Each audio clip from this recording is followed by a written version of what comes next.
वरळीतील परिषदेचे आमदार सचिन अहिर यांच्या पक्षप्रवेशानंतर आता आपल्यासोबत बोलण्यासाठी खरं तर ज्येष्ठ शिवसैनिक दगडूदादा सकपाळ आहेत. दगडूदादा सकपाळजी, काय एकूण सांगाल आता ज्या पद्धतीचे प्रवेश हे आपल्याला होताना पाहायला मिळत आहेत? शिंदेंची साथ हे आता ठाकरेंचे शिवसेनेचे काही नेते असतील, आमदार असतील, खासदार हे एकत्र येताना पाहायला मिळतात. का तुमचे काय जर समजा लोकांना स्वभाव पटत नसेल तर लोक एकत्र येत असतील, त्याला काय करणार कोण? त्याला कोण नाही काय करू शकत. 58 वर्ष मी बंगल्यावर होतो. 58 वर्षानंतर छातीवर दगड ठेवून पण बाहेर पडावं लागलं, त्याला नाही इलाज आहे.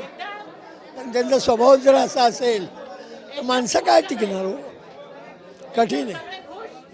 निश्चितच सर, आपण पाहिलं तर सचिन अहिर यांनी सुद्धा एक खंत व्यक्त केला की जर त्यांच्या खालचे कार्यकर्ते किंवा पदाधिकारी जर हे वरचढ वागायला लागत असतील तर मग कसं त्या पक्षामध्ये राहायचं, असा सुद्धा प्रश्न त्यांनी निर्माण केला. बरोबर आहे.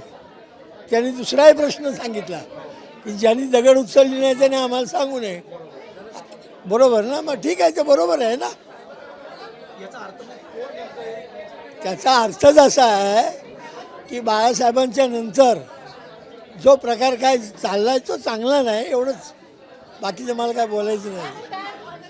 निश्चितच आपण पाहतोय की अनेक मतदारसंघामध्ये ते आता म्हणजे दौरे करत आहेत, लोकांना भेटत आहेत. ह्यापूर्वी असे दौरे कधी पाहायला मिळाले? बघा, त्यांची तब्येत नाही बरोबर, त्याच्यामुळे ते नसतील जात दौऱ्यावर. पण त्यांनी सारख्या दौऱ्यावर जावं असं नाही होणार. लोकांना भेटलं पाहिजे. इतकी लोक सोडून जातात, काही सल्ला देऊ इच्छिता तुम्ही? असं फरक नाही पडत, त्यांना काही फरक पडत नाही. संजय राऊतांकडनं सुद्धा ट्विट आला आहे की जे गेले ते कसं. कळू नका,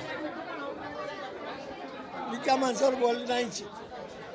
इतक्या आता आणखीन जे शिवसैनिक आहेत हे आता नगरसेवक असतील, आमदार असतील, शिव्या त्याने आणखी पाठ कराव्या, बस हीच विनंती आहे त्यांना. शेवटचा प्रश्न करतो, आणखी नगरसेवक सुद्धा आता शिवसेने शिंदेमध्ये येऊ इच्छे आहेत.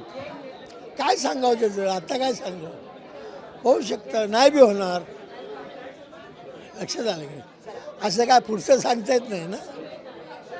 नक्कीच, खूप खूप धन्यवाद सर. तर आपण पाहतोय की हे होते ज्येष्ठ नेते. खरं तर शिवसेनेमध्ये गेली 70 वर्ष त्यांनी जे आहे ते उद्धव ठाकरे, आदित्य ठाकरेंच्यासोबत काम केलं आणि ज्यांचा अनुभव काय होता हा त्यांनी आपल्यासोबत बोलताना व्यक्त केल्याचा पाहायला मिळाला. व्हिडिओ जर्नलिस्ट राजेश धोत्रेसह मी जय पवार, जय महाराष्ट्र, मुंबई.